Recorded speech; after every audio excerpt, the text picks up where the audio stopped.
All right, so everyone, good afternoon. Today we'll be talking about a very important concept known as the dot product, especially if you take AP Physics C next year. You'll see this a lot.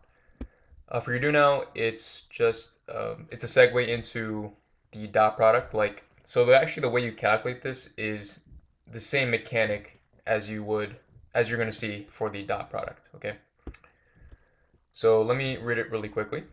You realize that you're running low on school supplies and need to go to Staples. So this question was written before the pandemic started.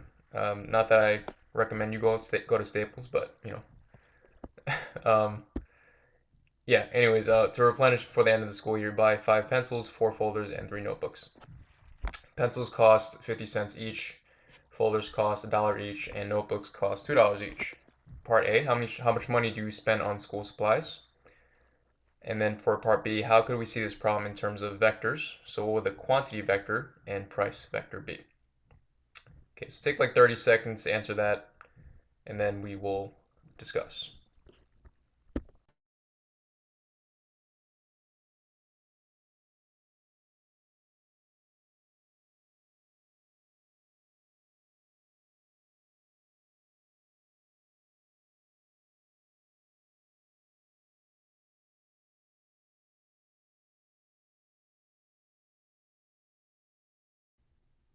All right, gonna move along. Did anyone come up with an answer for part A? So how much money do you spend on school supplies? All right, we'll go to Paramita. $12.05. 5 cents? Okay. So let me also read Rahib's answer. Said 12.50. Okay, so let me see. Paramita, can you explain how you got that answer? Oh, I meant 5 cents as in like $12.5. So that would be 50 cents. I just realized. But it's basically multiplying each object with their associative price. So 5 times zero point 0.5, 4 times 1, and 3 times 2. And that's 2.546. And when you add that up, you get 12.5. All right, very nice. Yeah, that's exactly it. And you're gonna see that's the same mechanic as we're gonna see for the dot product. Okay, so let me jump up to the solution for that. So good work on that. For part A, yeah, as Paramita and Rahib calculated, said it was 12.50, right? So 5 times 50 cents, 4 times 1, and then 3 times 2. You get 2.5, 4, 6. Add that all together, you get 12.50. For part B, how can we see this problem in terms of vectors? So the quantity vector will be the various quantities that you need for each item. So you need 5 pencils, 4 folders, and 3 notebooks. So that's 5, 4, 3. The price vector, it's 50 cents, $1, and $2. Okay. So the total cost is going to be the quantity vector dot product the price vector. So I know this is jumping a little bit, but let me tell you that this same thing, so like it'll be 5 times 0.50 plus 4 times 1 plus 3 times 2. Okay, that's actually the mechanic for the dot product. Okay, so the total cost is the quantity vector dot product the price vector. Okay, with that being said, let me actually get to the formal definition. Okay, you don't have to copy this down, but please do copy down this definition here. Okay, so I'll read this really quickly. Keeping in mind the do now, how can we define the multiplication of vectors?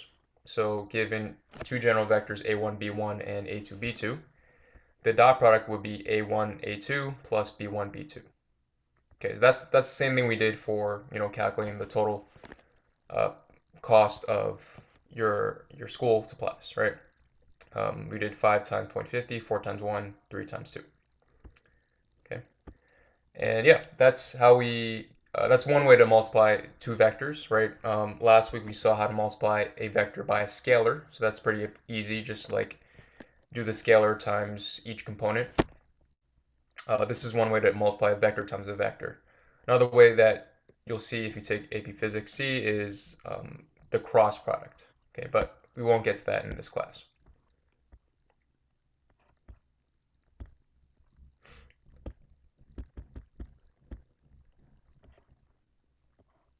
All right, but yeah, I'll give you some time to copy this definition.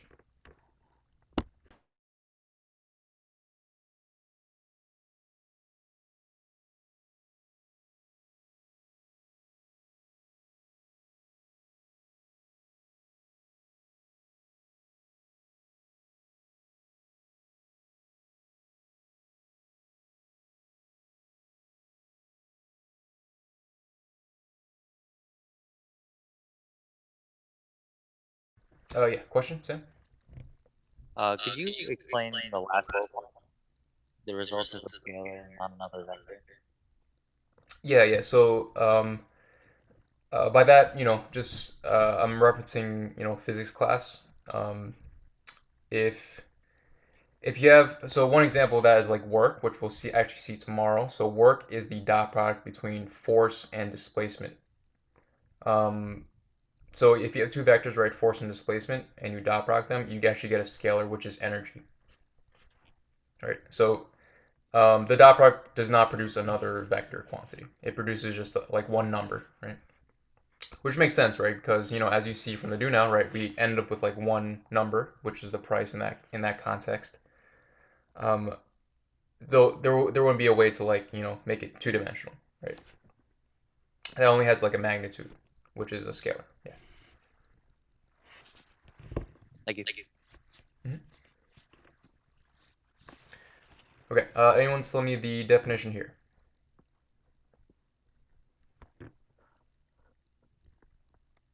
Okay, we'll move on then. All right, here's some examples. Just calculating the dot product. U dot V if U equals 3, -5, V is 1, comma 4. So just do 3 times 1 plus -5 times 4. You're going to end up with 3 minus 20, which is -17. Okay. Example 2 is just here we have the unit vectors I and j, right? In that notation. So we do 6 times -1 plus 2 times -2, which is -6 minus 4, and you end up with -10.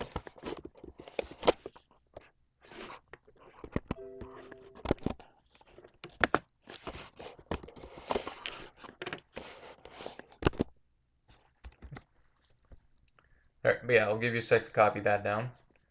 You don't have to copy down this crossed out text here. But yeah, the next concept we're going to talk about today is the dot product theorem.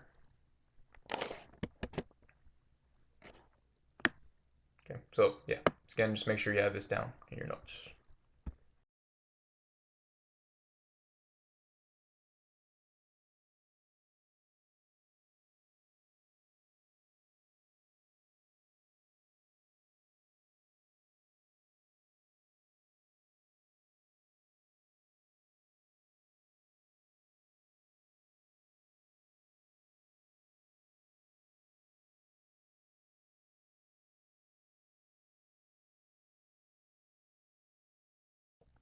All right, anyone still need to copy this? Please type in the chat or speak up.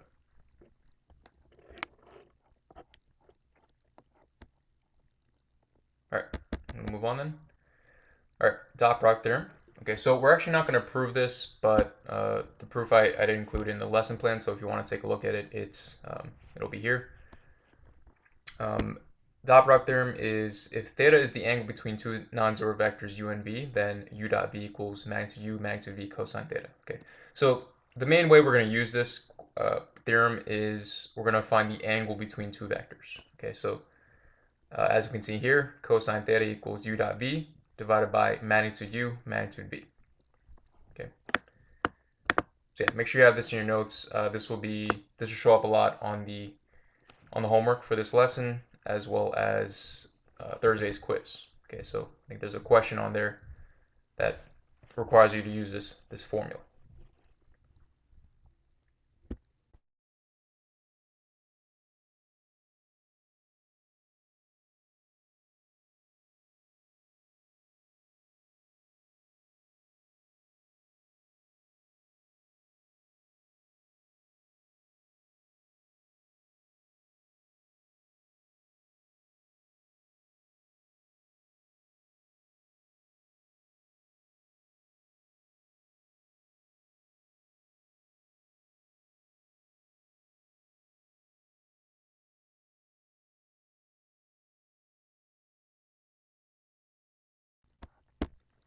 All right, anyone still need to copy this?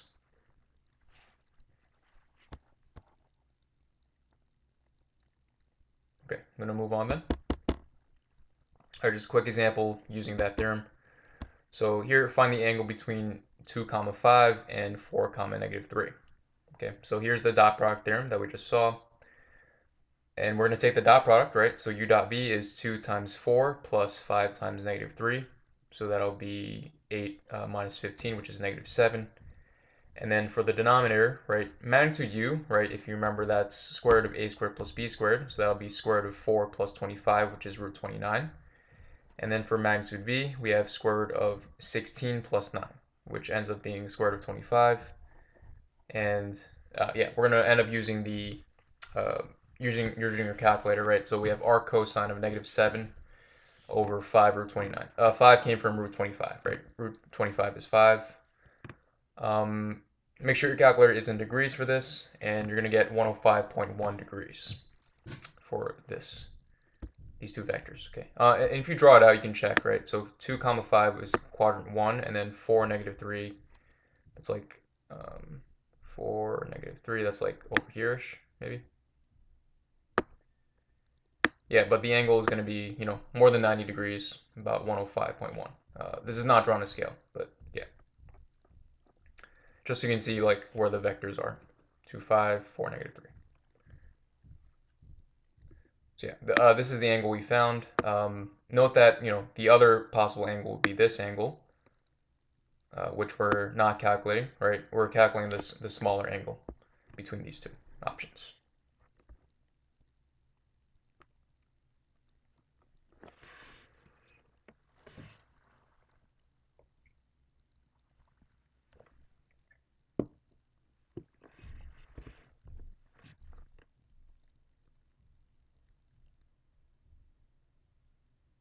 Okay.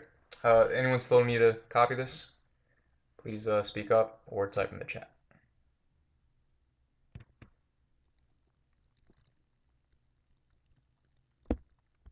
Okay, I'm gonna move on then. All right, next I believe is just the classwork. Okay, so we have about 10 minutes left, so let me give you some time to work on it on your own. So try it yourself. All right, so try finishing questions 1. Well, actually I can show through all 3, but yeah, see if you can finish 1 and 2, and then we'll reconvene in 5 minutes. Okay, so yeah, worksheet's right here.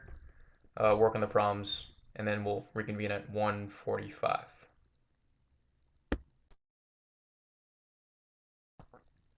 Okay, so let's go over question 1. Sam, you wanted to tell us about your answers? For number 1, I got 90 degrees. Good, yeah. And then the dot product, can you talk about that? Yeah, I just used the formula. U times V got 0, and then I put it over the magnitude U times V, which got me 144. So essentially I got the inverse of cosine of 0, which is 90 degrees. Good, very nice. Yeah, yeah. So let me briefly talk about so it is going to be 90 degrees. Let me talk about the dot product. So it's like 1 times 12 plus 6 times negative 2. So that's 12 minus 12, which is 0, as Sam said. And then using the dot product theorem, that's how we're going to find the angle between u and v. So we have arc cosine of u dot v over magnitude u magnitude v. Now note that the numerator is going to be 0, right? So therefore the entire fraction is going to be 0, right? 0 divided by anything, by non-zero. We know that this is non-zero because it's a non-zero vector, right? So it's going to be arc cosine of 0, and then you're going to get the angle to be 90 degrees. Okay, and yeah, as we saw, u dot v is 0, so that's your answer for part A.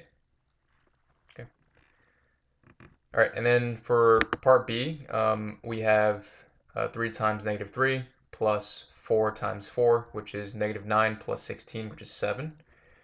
For this one, we have theta equals arc cosine of 7 over, so for this, it was square root of 9 plus 16, which is root 25, so it's 5, right? And then the same thing for vector v, right? So it'll be 5 times 5, which is 25 in the denominator. You're going to get 73.7 degrees. Again, use your calculator for that. And yeah, final answer is going to be u dot v is 7, and theta equals 73.7. Okay. But yeah, make sure you have that in your notes. You're going to see a lot of these questions for the homework.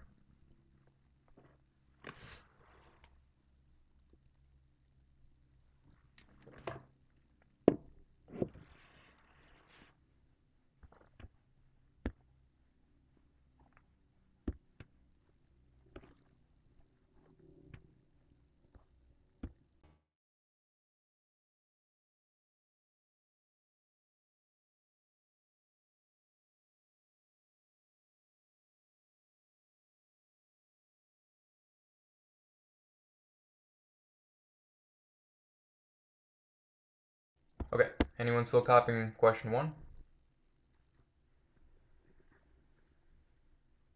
Okay, I'm going to move on to question 2 then. All right, question 2 demonstrates a very important concept. So I know that it's important here because you're going to see this one in the homework and then also on the quiz for Thursday. Okay. So referring to your work above, one or two vectors orthogonal. Orthogonal is just a fancy word for perpendicular to each other. And the answer is two vectors are orthogonal, perpendicular to each other when their dot product is 0. Since cosine 90 degrees is 0, right? As we see in part A for the classwork. For question 1, the angle ended up being 90 degrees because, the numerator for the dot product term u dot v is 0. So anytime we have that situation, we're going to end up with arc cosine of 0, which means that the angle is going to be 90 degrees, and therefore the vectors are orthogonal. Okay, this is a concept that you'll see again in physics and linear algebra if you take that next year or in college. Right, so two vectors are orthogonal when the dot product is 0. Okay, so this is important. You don't have to unmute yourself, but please repeat this to yourself. Right, two vectors are orthogonal when the dot product is 0. Okay, all right, make sure you know that. Question 3, we have if v equals a comma b, describe what happens when you compute v dot v. How is it similar to something you already know? So this is just an exercise in finding a relation between v dot v and something else, right? So we have v dot v. So a vector dot product with itself is a squared plus b squared, right? We have a times a plus b times b. Okay, and we know that magnitude v equals square root of a squared plus b squared. So if we square both sides, we're going to get magnitude v squared, right, equals a squared plus b squared. So therefore, we can equate these two equations, right, this one and this one, right, and therefore we can see that v dot v is equal to magnitude v squared, right, and if I'm not mistaken, this was used in the proof of the dot product theorem, the screenshot that I took of the textbook earlier. All right. But anyways, while you finish copying that, let me close with announcements. One, there is SGI today, per usual, 2:47. Secondly, regarding the quiz, again, it's on Thursday because there's no school on Friday. Couple things. This one has 8 questions rather than the usual 6 because, a lot of the questions are quick. Like, there's like a few like vector arithmetic questions which you can finish that really quickly. So there's 8 questions. For the practice quiz, so there won't be a practice quiz for this one because given the variety of problems that Alex had, like I couldn't like create like a unique practice quiz that would help you practice the concepts. But with that being said, just still just study the classwork and then the homework if you have time, right? But classwork is more important, I would say, for getting these concepts down. The other thing was there's no, so if you remember from last week, we talked about the bearings in terms of navigation. So like, if you remember like the airplane and the boat problem, there will not be any of that on the quiz. So you don't have to worry about that type of problem. But you know, there could still be like a vector application problem. But you don't have to worry about bearings, right? The north 30 degrees, west or east, stuff like that. That's not on Alex, so yeah, that won't be on the quiz. Okay. All right. But yeah, that's all I want to say for today. If you have no further questions, you are free to go, and I'll see you tomorrow. All right. Take care. Thank you. Have a good day. All right. Thanks. You too. Mr. Lang, what did you think of the Super Bowl? What did I think of the Super Bowl? Oh, sorry. Let me pause recording.